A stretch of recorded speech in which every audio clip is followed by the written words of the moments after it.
I'm here at Eden Festival and I'm with Matthew. How are you doing, Matthew? I'm doing very well, thank you. How are you doing? I'm fantastic. It's a bit rainy, but that's okay. A bit of rain? No, we don't mind a bit of rain. This will be going out not on the Festival of Eden, so it's not this weekend. This will have been going out late, but I'm here with Matthew and Matthew's running a stall.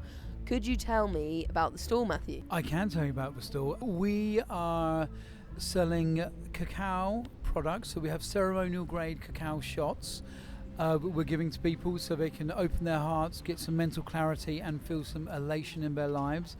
And we are also selling different kinds of tea from Ecuador. So there's a longevity which is called horchata, which people drink in a particular part of Ecuador, which is a blue zone where people live over 100 years old, and they put it down to the horchata tea and organic foods and daily walking. So if you do all three of those things, then we can pretty much guarantee you'll live to over 100 years old.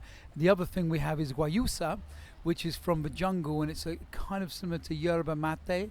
It has caffeine in it and will give you energy and a lift, but it's a slow release, so you can drink it and you have energy through the day and you have mental clarity. The natives in the Amazon use it for when they go hunting. And they also have this beautiful tradition in the mornings, which is called La Hora de Guayusa, where the family gets together before sunrise, they drink guayusa tea, and they talk about the day before and the day to come, and then they don't eat until 3 o'clock in the afternoon, and they have all the energy they need through the day from their guayusa. So that's what we're doing here, and we're also supporting a few native indigenous cooperatives from Oaxaca, Mexico, and also Ecuador through some of the other products we do, clothing products and that kind of stuff.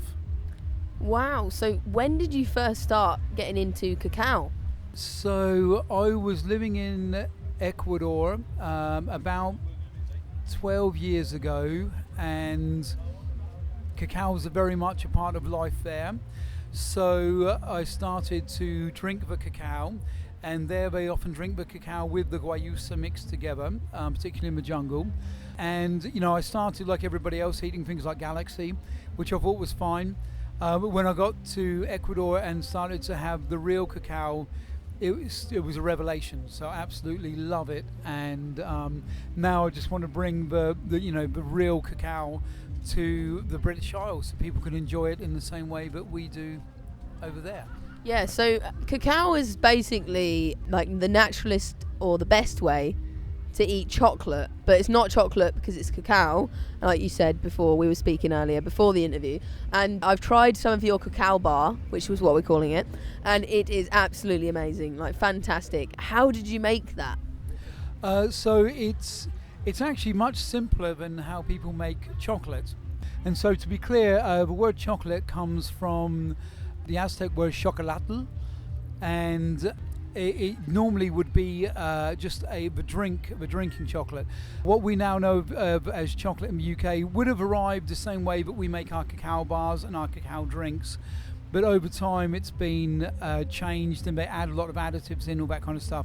So to answer your question, we literally just take the cacao bean, it's sun-dried, it's stone ground, we don't overheat it, and there's no alkalizing process, which a lot of modern chocolate goes through, and not high temperature conching either.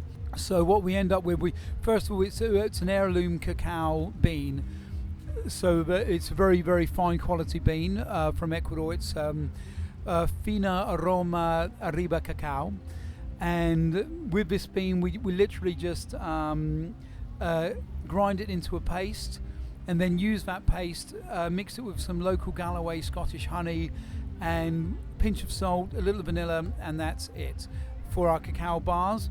And for the cacao drink, we do it in the Zapotec, which is the Mexican style, and we mix it with cayenne pepper.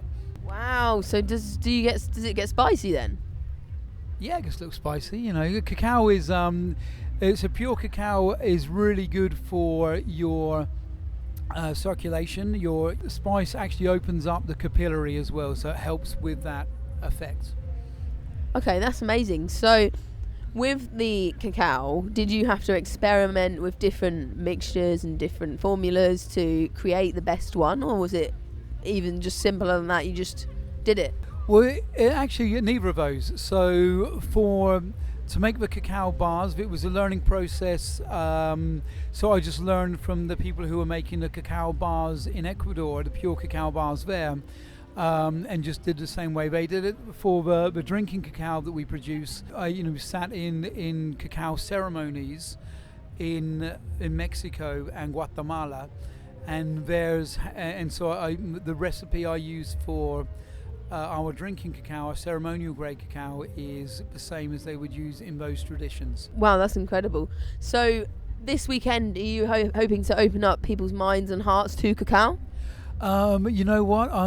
What I'm hoping is that people will drink the cacao and eat the cacao, and then the cacao will do what it does, and the cacao will open people's hearts and bring that mental clarity and that elation, and I just sit back and smile and enjoy everybody's experience. I don't really need to try that hard. The cacao does the magic. That's amazing. Thank you so much for sharing this time, talking to me for this interview. Thank you so much. It's an absolute pleasure.